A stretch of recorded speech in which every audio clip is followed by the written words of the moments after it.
ni wọ́n bá ẹni ọlọ́run bá fún wọn ṣe lú èyí òní jẹ̀mọ́ sọ́sọ́ tí ọ̀sẹ̀ ìlàbí ọ̀sọ́ tí mi fẹ́ mú ju Al-Qur'ani lélẹ̀ yìí o kì í ṣe kúrútù bu lélẹ̀ yìí o. Ọlọ́run ìròyìn tọ́lọ́run fún wa ní kọ̀ọ̀kan nínú àwọn nǹkan tí kaniláyà tọ́fọ́ kan nínú àwọn òjíṣẹ́ rẹ̀ ní anabi Isa aleyhi salam èèyàn la anabi Isa ṣùgbọ́n kì í ṣèyàn bíi tèmi àbẹ́yìn òjíṣẹ́ Ọlọ́run lò ẹni tó bá ní èèyàn ru tànàbì Isa lòun òun gbókun jíjójíṣẹ́ Ọlọ́run kó múra rẹ̀ jáde ní wàmbí òjíṣẹ́ Ọlọ́run ni àyà tẹ wá kàn kò sí nǹkan kan tuntun tí ń bẹ́ńbẹ́ torí pé a ti ṣe àlàyé ipò Ọlọ́run sọ pé alimul ghaibi fala yubhiru ala ghaibihi ahada Ọlọ́run ló ní máa kọ̀kọ̀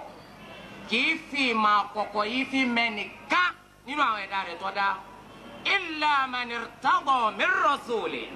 àyàfẹ́ tó bá yọ́nú sí nínú àwọn òjíṣẹ́ tó jíṣẹ́ wà lá Nábì Ìsá bí èso òjíṣẹ́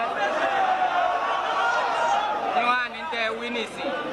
òjíṣẹ́ ni nínú mọ́jísà tiẹ̀ nínú mọ́jísà tiẹ̀ ìlà àwọn nǹkan tẹ́ ẹ kà yẹn ẹ jọ̀ọ́ ẹ ṣe sùúrù ẹ ṣe sùúrù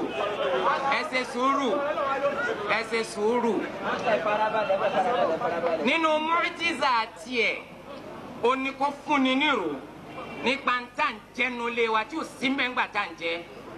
kó sì fún wa nírò nípa ntá gbé pamọ́ sí kọ̀rọ̀ yàrá wa tí ọ̀mọ́ ibi tá a gbé pamọ́ sí ńgbà tá ń gbé pamọ́ Ọlọ́run fún mà wípé kó máa fúnni nírò rẹ̀ òun ò tí sí Ọlọ́run ni eléyìí ń bẹ lábẹ́ àyà pé illa man irtada min rasulin àfẹ́ni tí Ọlọ́run bá bá yọ́nú sí nínú àwọn òjíṣẹ́ sẹ́lẹ̀yìn náà ọ̀rọ̀ tèmi ni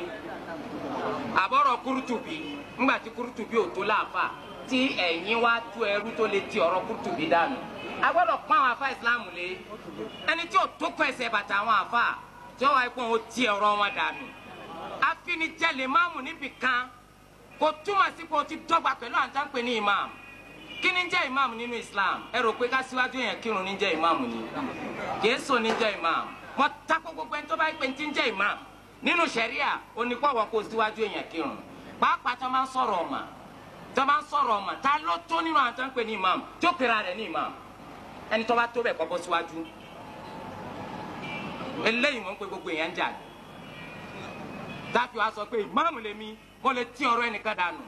Al-Qur'ani ó ń túmọ̀ ara rẹ̀ ni Ọlọ́run bá lòun fi ìmọ̀ àkọ́kọ́ mẹ́nìkan àfẹnutó bá fẹ́ nú àwọn ẹrú òun ọwọ́ àfintọ́ fẹ́ ó fi máa Nabi Isa alayhi salam bó lẹ́sìn wá fẹ́ sọ pé eléyìí túmọ̀ sí pé ẹ̀yin náà o ẹ̀yin náà lè mọ ntọ́ pamọ́ kalla thumma alfu kalla